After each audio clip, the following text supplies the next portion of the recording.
हाय। Vision की PT 365 magazine आ गई है। अभी सिर्फ इंग्लिश में आई है, हिंदी में आनी बाकी है, लेकिन उसका हिंदी वर्जन मैं आपको प्रोवाइड करा रहा हूँ। मेरे पास पढ़ेंगे आप तो मेरे पास पढ़ने के कुछ फ़ायदे हैं। आपको क्या बेनिफिट हो सकते हैं मेरे पास पढ़ने के? पहला, आपको ऑर्गेनाइज्ड कंटेंट मिलेगा, यानी कि ऐसा नहीं कि कुछ भी लिख दिया। सीक्वेंस में मिलेगा कंटेंट। कुछ वैल्यू एडिशन मिलेगा मेरी तरफ से आपको, जितना भी संभव हो सकता है और जो भी यूपीएससी की तैयारी के लिए ज़रूरी है। और साथ ही साथ किसी भी टॉपिक से क्या क्वेश्चंस हो सकते हैं, क्या पूछा जा सकता है, उस बारे में भी आपको मैं अपने अनुभव शेयर करता रहूँगा। तो चलो स्टार्ट करते हैं पॉलिटी की PT 365। पॉलिटी की PT 365 को 8 चैप्टर्स में बांटा है। 8 चैप्टर्स में से मैं आपको पहला चैप्टर करा रहा हूँ। पहला चैप्टर इलेक्शन यानी निर्वाचन के नाम से दिया हुआ है। उस पहले चैप्टर का पहला टॉपिक है एक साथ चुनाव, यानी साइमल्टेनियस इलेक्शन, जिसको कहा जा रहा है वन नेशन वन इलेक्शन। काफ़ी चर्चा में रहा है। चूँकि काफ़ी चर्चा में रहा है तो यूपीएससी में आने की संभावना वैसे ही ख़त्म हो जाती है, क्योंकि जिस पर सब ध्यान देते हैं यूपीएससी उसको इग्नोर कर देती है, और जिसको सब इग्नोर करते हैं यूपीएससी उसको एकदम पकड़ के रखती है। तो जो भी है, पढ़ना हमारा धर्म है, क्योंकि हम तो यूपीएससी वाले हैं एस्पिरेंट, तो पढ़ के जाना हमारा धर्म है। एक साथ चुनाव का अर्थ पता है आपको क्या है? इसका सिंपल मीनिंग है कि आपके लोकसभा के और राज्यों की जो लेजिस्लेटिव असेंबलीज हैं उनके जो इलेक्शंस होते हैं, अभी अलग अलग होते हैं, उनको एक साथ कराना, यही है एक साथ चुनाव, साइमल्टेनियस इलेक्शन। यानी जब आप वोट डालने जाएंगे तो आप उसी समय एक वोट डालेंगे लोकसभा में अपना प्रतिनिधि चुनने के लिए, और उसी समय दूसरा वोट डालेंगे राज्यों में अपना प्रतिनिधि चुनने के लिए। तो आपको अर्थ क्लियर है? इस पर आगे बढ़े। अब हम अभी क्या हुआ कि वन नेशन वन इलेक्शन को लागू करने के लिए देश में पर्याप्त ऐसी परिस्थितियां बनी हुई हैं या नहीं, इसका चेक करने के लिए एक कमेटी गठित की गई। इसकी अध्यक्षता रामनाथ कोविंद ने की, जो कि हमारे पूर्व राष्ट्रपति रह चुके हैं। इस कमेटी के अन्य सदस्यों में एक अमित शाह भी रहे हैं, गुलाम नबी आज़ाद, सुभाष कश्यप, NK सिंह, हरीश साल्वे, और यहाँ लिखा हुआ है ये अर्जुन राम मेघवाल। तो ये बाकी सदस्य हैं।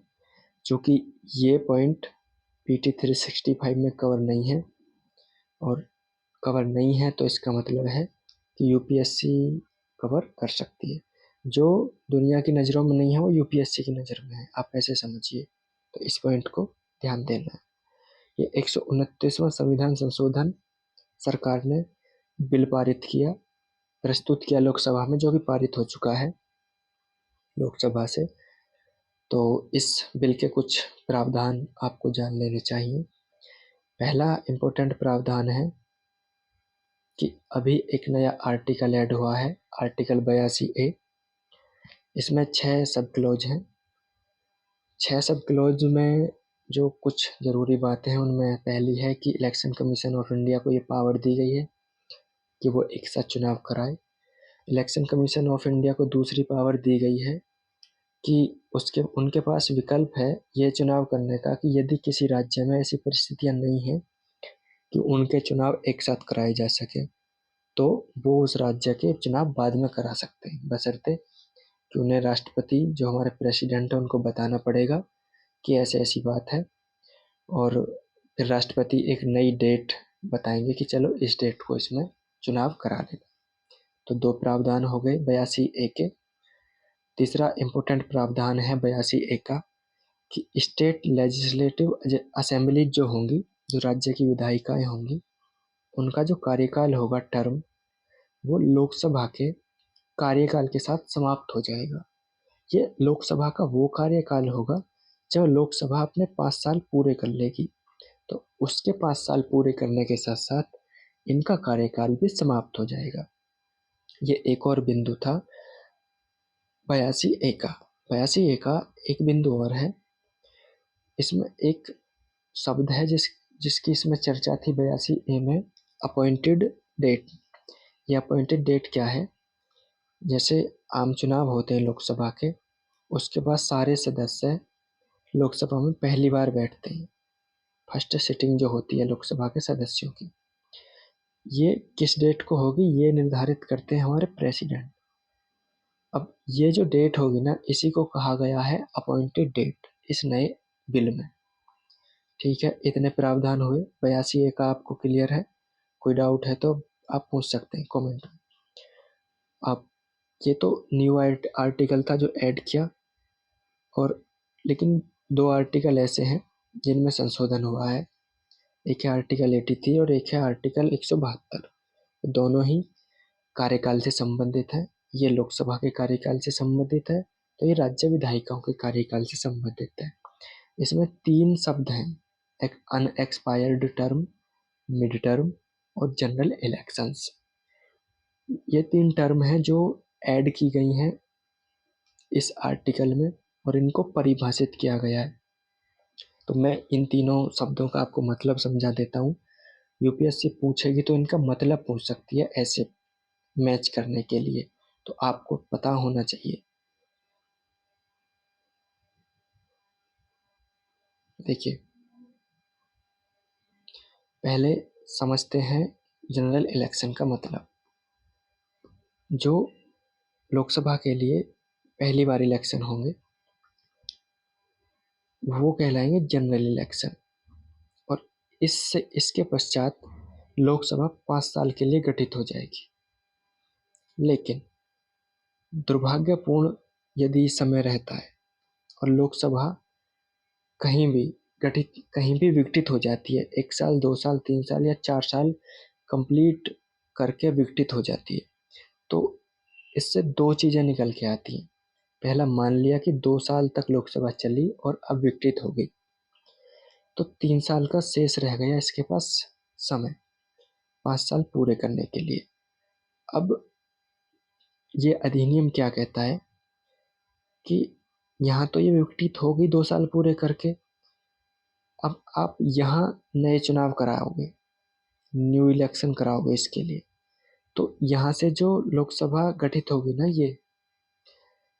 ये सिर्फ 3 साल के लिए गठित होगी, और ये जो चुनाव कहलाएंगे ये कहलाएंगे मिड टर्म इलेक्शंस।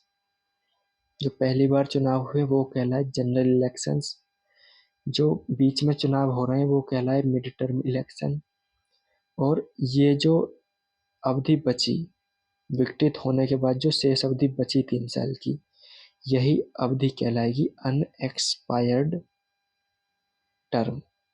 समझ गए? तीनों शब्द क्लियर हैं? वही तीनों शब्द राज्यों के लिए भी ऐड हुए हैं। अनएक्सपायर्ड टर्म, जो शेष बची है अवधि, फुल टर्म जो 5 साल की अवधि होती है, और ये सब। आर्टिकल 372 याद रखना, आर्टिकल 372 के तहत ये प्रावधान किए गए हैं। मैं माफ़ी चाहता हूँ, आर्टिकल 327, ये 327 ही प्रावधान करता है कि संसद के पास ये शक्ति होगी कि वो जो स्टेट लेजिस्लेटिव असेंबलीज होती हैं उनके चुनाव संबंधी प्रावधानों में कोई परिवर्तन कर सकती है। बेशक वो निर्वाचन सूची से संबंधित कोई प्रावधान हो, उनके परिसीमन से संबंधित कोई प्रावधान हो, या फिर और भी कोई उससे जुड़ा प्रावधान हो। इस तरह से हमने एक साथ चुनाव के बारे में जो ज़रूरी चीज़ें थी वो हमने जान ली। एक ये मुद्दा जान लीजिएगा कि इसमें स्थानीय निकाय और नगर पालिकाएँ शामिल नहीं हैं, सिर्फ लोकसभा और राज्यों की विधानसभाएं शामिल हैं। दूसरा कि देश में 1951 से 1967 तक जितने भी चुनाव हुए उनमें एक साथ चुनाव हुए थे, यानी लोकसभा के चुनाव और स्टेट लेजिस्लेटिव असेंबलीज के चुनाव साथ साथ हुए थे।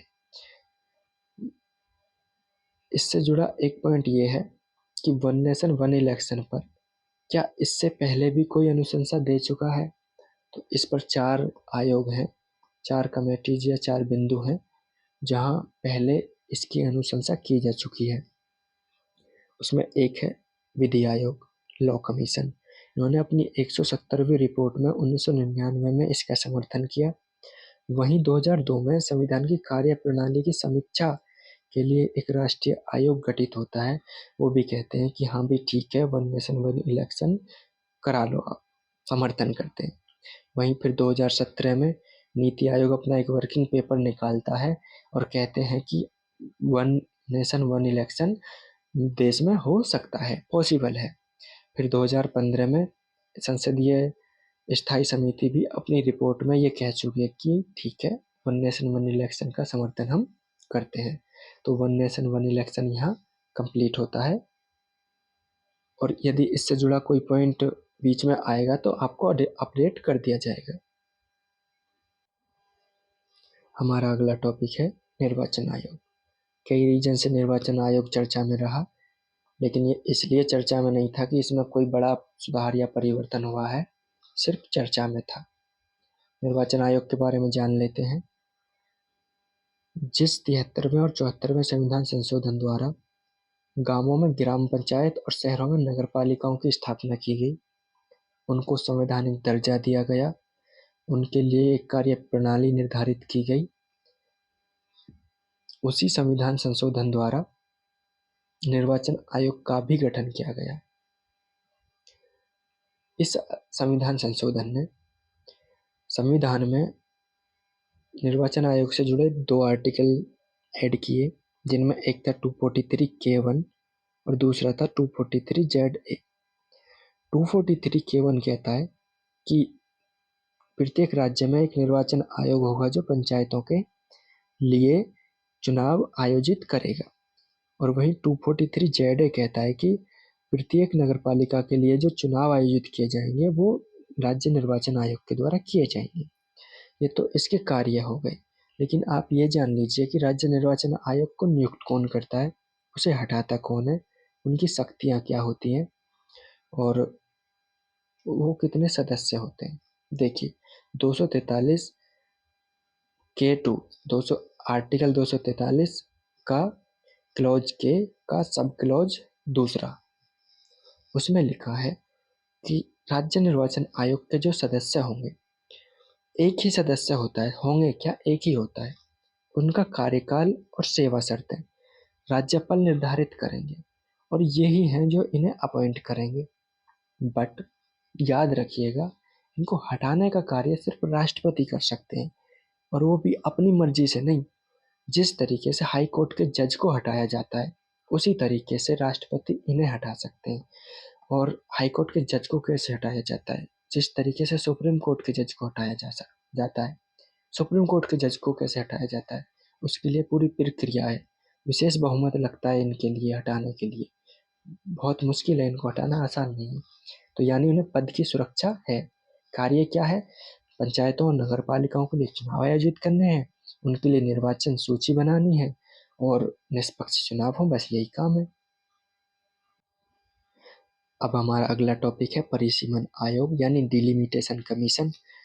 चर्चा में रहता है, ये कभी भी चर्चा में आ जाता है, हर साल चर्चा में रहता है। आप आगे भी तैयारी करेंगे तो भी चर्चा में रहेगा।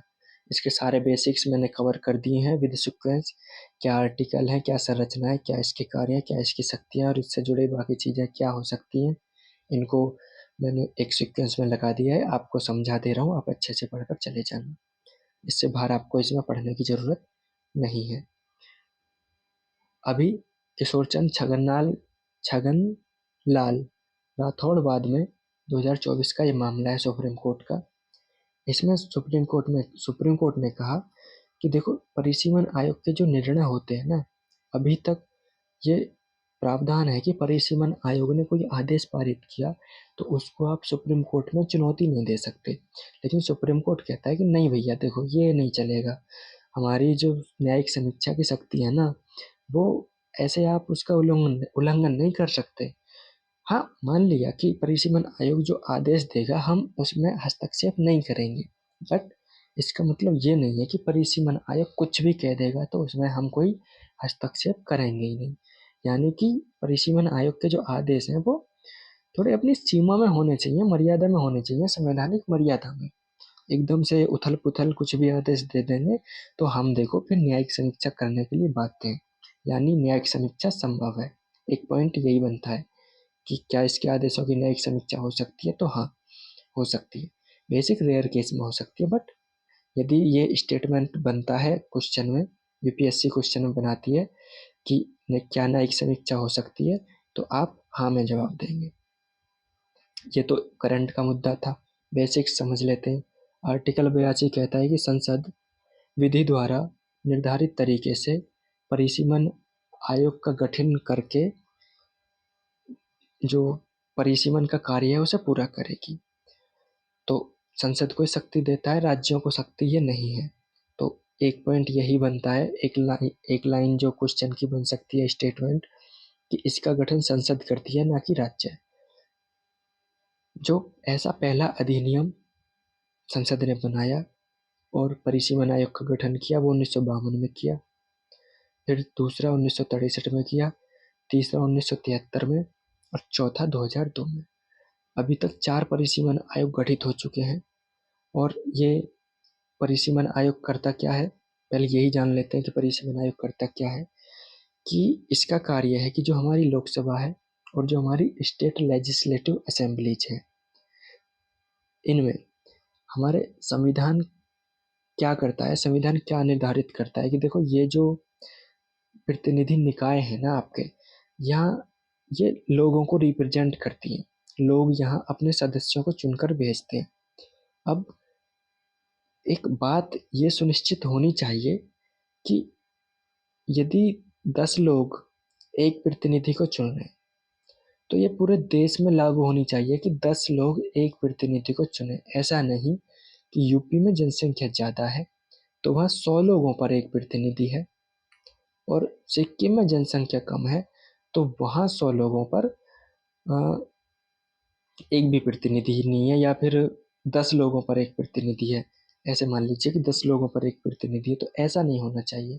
पूरे देश में समान होना चाहिए कि 100 लोगों पर यदि यहाँ एक प्रतिनिधि है तो यहाँ भी 100 लोगों पर ही एक प्रतिनिधि होना चाहिए। इसी समानता को बरकरार रखने के लिए डिलिमिटेशन किया जाता है कि जैसे ही जब नई जनगणना होती है तो उसके बाद डिलिमिटेशन आयोग का गठन किया जाता है, ताकि जो भी जनसंख्या बढ़ी है उसके हिसाब से पहले तो जो सीट है उनकी संख्या बदल दी जाए, यानी जनसंख्या बढ़ी है तो फिर संख्या बढ़ा दी जाए सीटों की, ताकि सभी लोगों को पर्याप्त प्रतिनिधित्व मिल सके। दूसरा कि निर्वाचन क्षेत्रों की जो सीमा है वो निर्धारित कर दी जाए। मान लो केरल में तो एक निर्वाचन क्षेत्र, वहाँ कोई जनसंख्या बढ़ी नहीं है, जितने पैदा हुए थे उतने ही निकल लिए, जनसंख्या बराबर है। लेकिन एक तरफ है अपना यूपी, अब यूपी में निकले 5 है, पैदा 105 हो गए, तो ये 100 लोग जो एक्स्ट्रा बढ़े हैं इनको तो प्रतिनिधित्व देना पड़ेगा ना लोकसभा में, और जो स्टेट लेजिस्लेटिव असेंबलीज है उनमें इनका तो प्रतिनिधित्व देना पड़ेगा। ये हमारा संविधान निर्धारित करता है कि सबको प्रतिनिधित्व मिलना चाहिए, कोई भी प्रतिनिधित्व से नहीं चूकना चाहिए, हर किसी का रिप्रेजेंटेशन हो। तो इसी कार्य के लिए ये होता है। साथ ही साथ ये SC ST के लिए जो आरक्षित सीटें होती है ना, वो भी जनसंख्या के आधार पर ये निर्धारित करता है। ये स्टेटमेंट याद रखिए, जनसंख्या के आधार पर यह निर्धारित करता है जो आरक्षित सीटें होती हैं। तो कार्य समझ गए, पहली बार कब गठन हुआ, किस अनुच्छेद से संबंधित है, 82। एक बात याद रखिए कि जो पहला परिसीमन बना था वो 1950-51 में बना था, वो संसद ने नहीं बनाया था, वो राष्ट्रपति ने। और मैं यूं कहना चाहूँगा कि पहला परिसीमन जो किया था, परिसीमन आयोग नहीं बना था, पहला परिसीमन किया था 1950-51 में राष्ट्रपति ने किया, इलेक्शन कमीशन ऑफ इंडिया की सहायता से। ठीक है, तो ये एक स्टैट्यूटरी बॉडी होती है क्योंकि संसद एक कानून बनाकर इसे इस्टेब्लिश करती है। तो ये पॉइंट आप याद रखेंगे स्टेटमेंट के लिए। इसकी संरचना के बारे में क्वेश्चन डेफिनेटली कभी भी पूछा जा सकता है। तो इसकी संरचना में एक अध्यक्ष होगा जो या तो सुप्रीम कोर्ट का अभी कार्यरत जज होगा या फिर सेवानिवृत्त जज हो सकता है।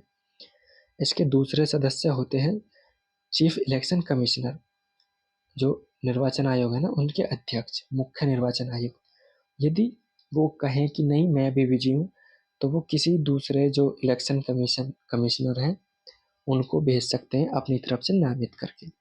तो या तो वो खुद जाएंगे या फिर अपनी तरफ से नामित करके भेज देंगे। और यदि किसी राज्य से संबंधित परिसीमन चल रहा है तो उस राज्य के जो इलेक्शन कमिश्नर है, स्टेट इलेक्शन कमिश्नर, जिसके ऊपर हमने अभी बात की है, उन्हें भी शामिल करना होगा। तो ये 3 सदस्य इनमें होते हैं। जनरली 2 होते हैं, लेकिन यदि राज्य का कर रहे हैं तो उसमें 3 हो जाएंगे। ठीक है।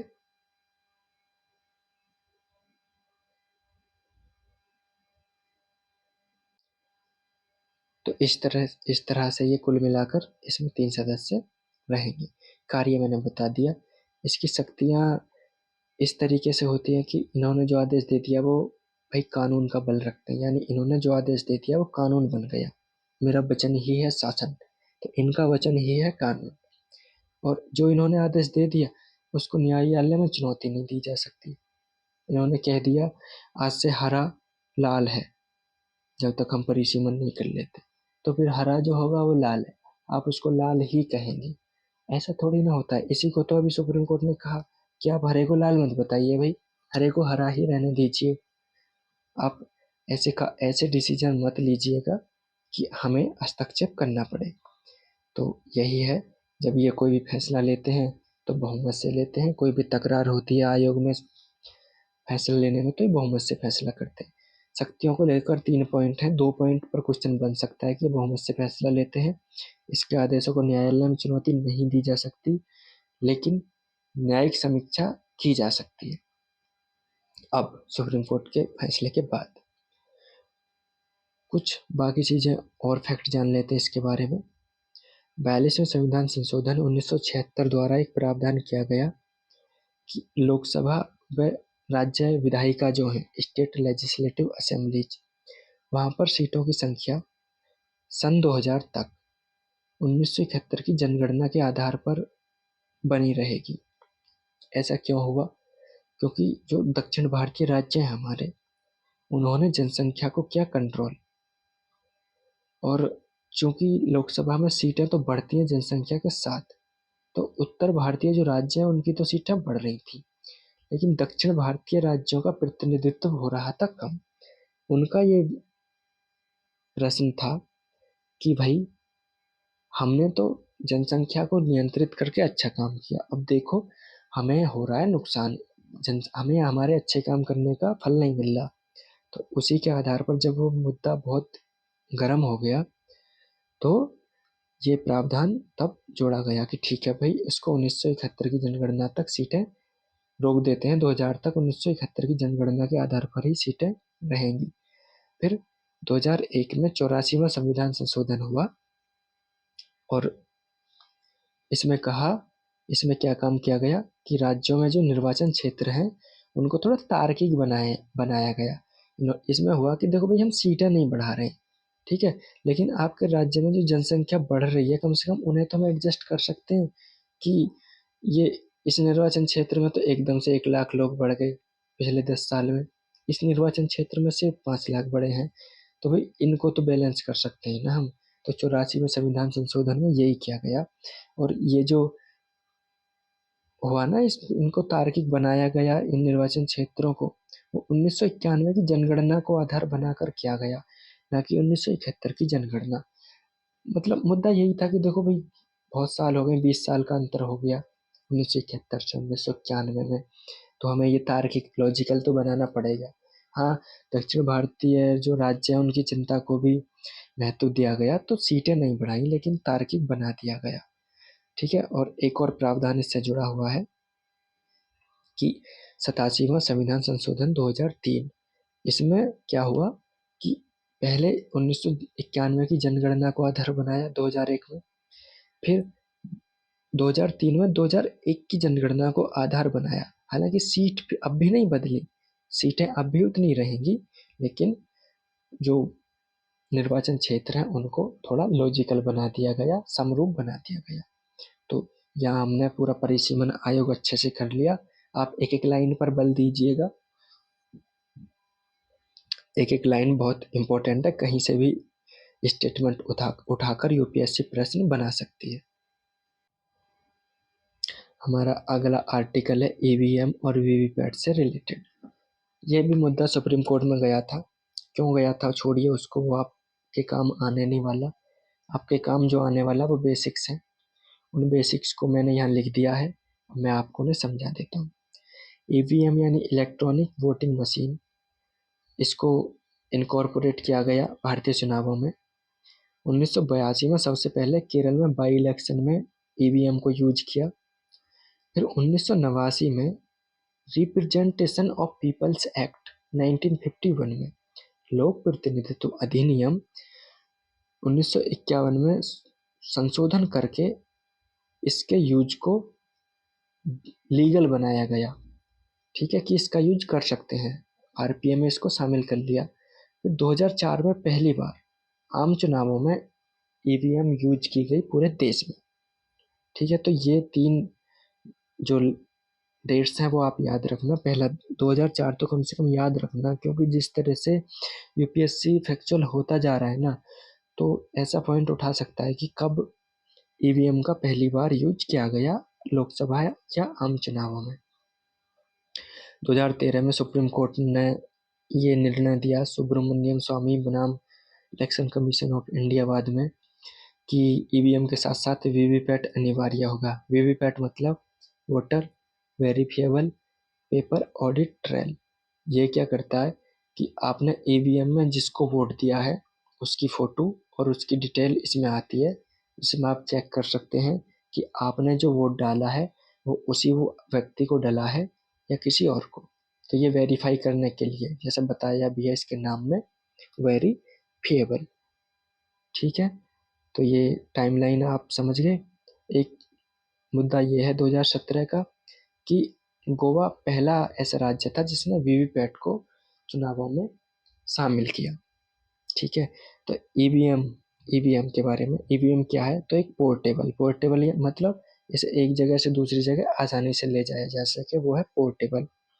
माइक्रो कंट्रोलर बेस्ड इंस्ट्रूमेंट है। तो इससे क्वेश्चन नहीं बनेगा।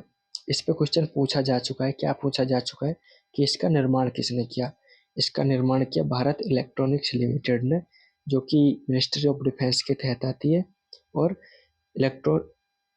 इलेक्ट्रिकल कॉरपोरेशन, माफ़ी चाहता हूँ, एक minute, electronic corporation India limited, जो कि डिपार्टमेंट ऑफ एटॉमिक एनर्जी के तहत काम करती है। इसकी संरचना की बात करें तो इसमें पूरी 3 यूनिट होती हैं ईवीएम में। एक बैलेट यूनिट जिस पे जाके आप बटन दबाते हैं, इसमें 16 की होती हैं, 16 बटन होते हैं और पूरा एक कीबोर्ड होता है। ऐसा करके इसमें 16 बटन आपको मिलेंगे। ये बैलेट यूनिट कहलाती है। दूसरा पार्ट इसका कंट्रोल यूनिट होता है, जिसको मास्टर यूनिट भी कहते हैं। ये पोलिंग ऑफिसर के पास रहती है। और तीसरा जो कंपोनेंट है इसका वो वीवीपैट है, जिसको अब बाद में जोड़ा गया है। तो ये इसकी संरचना होगी, ये इसके मैन्युफैक्चरर हो गए। इसका यूज क्या है वो आपको बता ही दिया, कब पहली बार यूज हुआ, इसकी टाइमलाइन भी बता दी। तो इस तरह से ईवीएम को हमने कॉम्प्रिहेंसिवली कवर कर ली। हमारा अगला टॉपिक है MCC, model code of conduct, जिसे आदर्श आचार संहिता हिंदी में कहा जाता है। इसके बारे में हम डिटेल में जाने इससे पहले जान लेते हैं कि इसको किसने पहली बार इंट्रोड्यूस किया। तो 1960 में केरला ने पहली बार इसे इंट्रोड्यूस किया, और 1974 में इलेक्शन कमीशन ऑफ इंडिया यानी भारतीय निर्वाचन आयोग द्वारा इसे औपचारिक तौर पर जारी किया गया पहली बार। क्या है ये, तो ये एक सहमति वाला दस्तावेज है। इसे सहमति वाला दस्तावेज क्यों कहा जा रहा है, क्योंकि इसको ना किसी कानून के द्वारा लागू नहीं किया गया है, कोई लॉ बनाकर इसे लागू नहीं किया गया है, ना ही इसका संविधान में उल्लेख है। तो ना तो इसका संविधान में उल्लेख है, ना ही किसी कानून में। इसलिए इसको सहमति दस्तावेज कहा जाता है कि हम सब में सहमति है। जो इलेक्शन कमीशन है, जो पॉलिटिकल पार्टीज हैं, जो लोग चुनाव लड़ रहे हैं, उन सब में सहमति है कि भाई मॉडल कोड ऑफ कंडक्ट का पालन करना है। ठीक है, तो ये क्यों है, ताकि स्वतंत्र और निष्पक्ष चुनाव कराए जा सकें। उसके लिए एक निर्देशों का समुच्चय है, यानी सेट ऑफ गाइडलाइंस है। कुछ गाइडलाइंस ऐसे लिख दी गई हैं कि भाई ऐसे ऐसे करना है और ऐसे ऐसे नहीं करना है। वही कह दी MCC, model code of conduct. तो समझ गए आप क्या है एमसीसी, अर्थ समझ गए इसका। देखिए यहाँ से क्वेश्चन बन सकता है मॉडल कोड ऑफ कंडक्ट पर, क्योंकि चर्चा में तो ये रहती ही है। तो ये किस पर लागू होती है? पहली बात तो सभी राजनीतिक दल हैं उन पर ये लागू होती है, जो लोग चुनाव लड़ रहे हैं उन पर भी लागू होती है, और दूसरा जो पोलिंग एजेंट्स हैं यानी इन उम्मीदवारों की तरफ से जो कार्यकर्ता है ना, ये उन पर भी लागू होती है। तो ये 3 लोग हो गए, प्लस जो गवर्नमेंट अभी काम कर रही है रूलिंग पार्टी, ये उस पर भी लागू होती है। जितने भी सरकारी कर्मचारी अभी काम कर रहे हैं ये उन पर भी लागू होती है। तो ये 5 जो लोग हैं, 5 पॉइंट्स हैं, इनको याद रखिएगा कि ये किस किस पर लागू होती है। और थोड़ा डीप में जाएं तो आप ये याद रख लीजिए कि 1977 से पहले ये सिर्फ राजनीतिक दल और उम्मीदवारों पर लागू होती है। बाद में इन प्रावधानों को जोड़ा गया कि ये सरकार, पोलिंग एजेंट्स और सरकारी कर्मचारियों पर भी लागू होगी। तो हमने ये जान लिया कि किस किस पर लागू होती है। इसकी अवधि को लेकर थोड़ा जान लेते हैं, इस पर क्वेश्चन भी पूछा गया है कि कितनी अवधि के लिए लागू होती है। तो जिस दिन इलेक्शन कमीशन चुनाव की तारीख घोषित करेगा उस दिन से लेकर फाइनल रिजल्ट आ जाने तक मॉडल कोड ऑफ कंडक्ट लागू रहती है। कौन तैयार करता है? इलेक्शन कमीशन ऑफ तैयार करता है। इलेक्शन कमीशन ऑफ इंडिया कहाँ से ताकत लेता है, कहाँ से शक्ति प्राप्त करता है इसे तैयार करने की? अनुच्छेद 324 के द्वारा। इसकी संरचना देखें तो मोटा मोटा, हालांकि इसकी कोई चर्चा करता नहीं है, लेकिन मैंने जैसा कि कहा कि जिसकी चर्चा चर्चा कोई नहीं करता उसकी चर्चा यूपीएससी करती है पेपर में, है ना। वहाँ जाके लगता है कि सौंप दे दिया यूपीएससी ने। तो जान लेते हैं कि इसके 5 भाग होते हैं। पहले भाग में दल और जो उम्मीदवार हैं, राजनीतिक दल और उम्मीदवारों के लिए कुछ व्यवहार संबंधी नियम बताए गए कि भैया ऐसे करना है और ऐसे नहीं करना है। गाली गलौज नहीं करनी है, संविधान संविधान का अपमान नहीं करना है, ये सब उनके बारे में दिया है पहले भाग में। दूसरे और तीसरे भाग में सार्वजनिक मीटिंग और सम्मेलनों के बारे में नियम बनाए गए हैं कि भाई ऐसे ऐसे आपको काम करना है, इतनी सिक्योरिटी, इतने लोग, जो भी है सब इसमें दूसरे और तीसरे भाग में बताया गया है। चौथे और पांचवें भाग में जिस दिन मतदान हो रहा है और जहां मतदान हो रहा है यानी पोलिंग बूथ, उसके लिए जो नियम है वो बताए गए हैं, वहां कैसे सारी प्रक्रिया चलेगी, सब कुछ नियम इसमें बताए गए हैं। जब मॉडल कोड ऑफ कंडक्ट लागू हो जाती है क्या क्या प्रतिबंध होते हैं? तो जो सरकार है वो कोई नई पॉलिसी, कोई योजना, कोई प्रोजेक्ट नहीं अनाउंस कर सकते, क्योंकि इसका उद्देश्य ये होता है कि जो वोटर हैं उनको आप ऐसे लुभावने लुभावने ऑफर देकर प्रभावित ना कर पाए। जो वोटर हैं, वो मतदाता हैं, वो अपना स्वतंत्र निर्णय ले सकें, ये सुनिश्चित करने के लिए ऐसा किया जाता है। कोई भी नई नियुक्ति सरकार में नहीं हो सकती, और जो सरकारी संसाधन है जैसे कि रोडवेज बस हैं, सरकारी चीज़ हैं, उनका आप उपयोग नहीं कर सकते। और कोई भी फंड है तो उससे कोई मंत्री या कोई नेता वगैरह कोई भी ग्रांट नहीं दे सकता किसी को फंड में से निकाल कर। इसी तरह से कुछ प्रतिबंध लगा दिए गए हैं। तो इस तरीके से हमने एमसीसी को भी कॉम्प्रिहेंसिवली कवर कर लिया। क्वेश्चन बनता है तो आप अच्छे से कर पाएंगे, बस इसको लर्न कर लेना है। अब नेक्स्ट टॉपिक पर चलते हैं। यहाँ तक टॉपिक जो हमारा पहला था इलेक्शन, उसकी जो मेजर न्यूज़ थी, मेजर, वो तो हो गई कवर। अब कुछ शॉर्ट न्यूज़ है छोटी छोटी जो चर्चा में रही हैं, उन्हें देख लेते हैं और फिर इसको लेक्चर को फिनिश करते हैं। देखो, फॉर्म 17C, ये शब्द आए तो इसे याद रखना, क्योंकि ये काफ़ी बहुत चर्चा में रहा है। ये जब चुनाव थे तो ये किससे संबंधित है? एक रूल है, कंडक्ट ऑफ इलेक्शन रूल, यानी इलेक्शन को कंडक्ट कराने से संबंधित जो नियम है 1961 के, उसके तहत ये दिशा निर्देशों से संबंधित है। तो ये पहली बात तो ये ना तो संविधान से संबंधित है ना ही आरपीए से संबंधित है। जो संबंधित है कंडक्ट ऑफ इलेक्शन रूल से संबंधित है, तो इसे याद रखिएगा। इसके 2 भाग है, पहला भाग, दूसरा भाग। पहले भाग में क्या है कि इसमें मतदाताओं से संबंधित जानकारी मिलती है, यानी जिस बूथ पर पोलिंग बूथ पर वोटिंग हो रही है ना, वहाँ पर कौन से मतदाता एलिजिबल है, उनकी संख्या कितनी है, और जिन्होंने वोट ना डालने का निर्णय लिया है अ, उनकी संख्या कितनी है, कुछ जो अयोग्य मतदाता हैं उनकी संख्या कितनी है। एक पार्ट तो इसका ये बताता है मतदाताओं के बारे में, इसका दूसरा पार्ट जानकारी देता है उम्मीदवार के बारे में, जो लोग चुनाव लड़ रहे हैं, उम्मीदवारों का नाम, उन्हें कितने मत प्राप्त हुए, ये सब के बारे में। तो फॉर्म 17 से क्या है, जानकारी का सोर्स है जो बताता है मतदाताओं के बारे में, जो बताता है उम्मीदवारों के बारे में। तो आप इतना याद रखिएगा किससे रिलेटेड है और क्या बताता है, इसी पे क्वेश्चन पूछ सकती है यूपीएससी। एक ब्रेल साइन नाम से इस बार के चुनावों में एक नई पहल हुई पुदुचेरी निर्वाचन आयोग द्वारा, यानी कि जो ब्लाइंड लोग हैं वो अपना जाकर अच्छे से वोटिंग कर पाएँ बिना किसी की मदद के, इसके लिए ब्रेल साइन यूज किए गए बैलेट्स जो हैं, ईवीएम जो है उनमें। इसके अलावा कंडक्ट ऑफ इलेक्शन रूल्स 1961 के तहत एक रूल नंबर 49N है, जो ये कहता है कि यदि कोई ब्लाइंड है तो अपने साथ एक साथी ले जा सकता है। तो जो लोग देख नहीं सकते वो कोई भी ऑप्शन चूज कर सकते हैं, ब्रेल साइन का भी चूज कर सकते हैं और किसी व्यक्ति को साथ भी ले जा सकते हैं। तो ब्रेल साइन किसने यूज किया, पुदुचेरी निर्वाचन आयोग ने। बस इतना ही याद रखना है और कुछ नहीं याद रखना है इसमें। होम वोटिंग, होम वोटिंग किसके लिए है, पीडब्ल्यूडीज के लिए, जो दिव्यांग लोग हैं लेकिन उनकी दिव्यांगता का स्तर 40% से ज़्यादा होना चाहिए, और सीनियर सिटीजन्स के लिए, लेकिन वो 85 साल से ज़्यादा उम्र के होने चाहिए। तो ये होम वोटिंग पहल थी जो इलेक्शन कमीशन ऑफ इंडिया ने की। इसमें ये लोग घर से वोट कर सकते हैं पोस्टल बैलेट के थ्रू, फिर सीधा पोस्ट से चली जाएगी।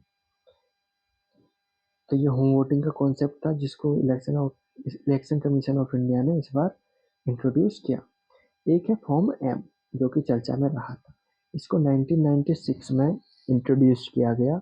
किसके लिए है ये, जो जम्मू कश्मीर में कश्मीरी पंडित हैं, जब कश्मीर घाटी में उनके साथ अत्याचार हुए तो वो कश्मीर में अलग अलग जगहों पर जाकर बस गए। तो ये उन्हीं के लिए है जो कश्मीरी पंडित जम्मू और उधमपुर में रह रहे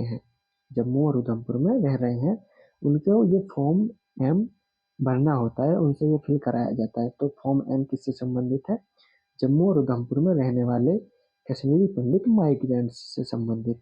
तो ये फॉर्म एम क्लियर है। आगे बढ़ते हैं।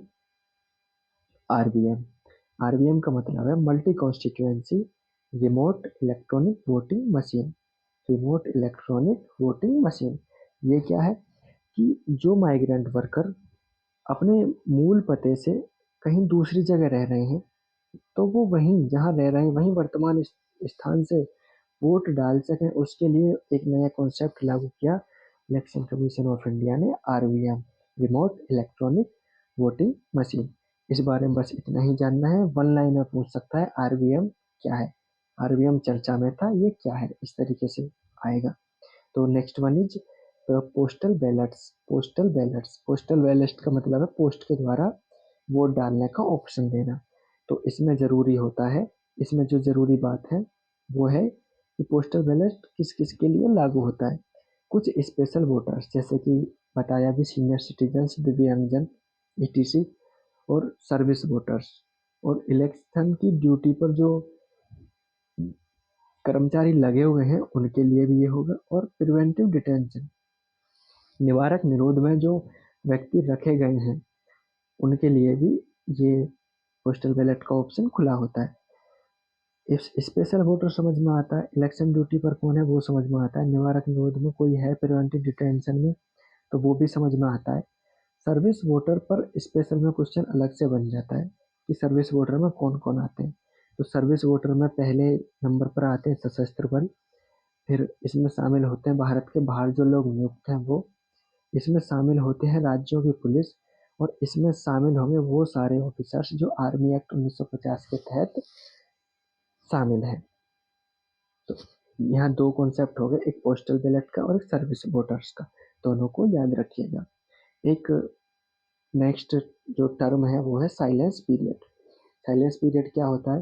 क्वेश्चन कैसे बन सकता है? साइलेंस पीरियड क्या है? साइलेंस पीरियड किससे संबंधित है? तो साइलेंस पीरियड क्या है?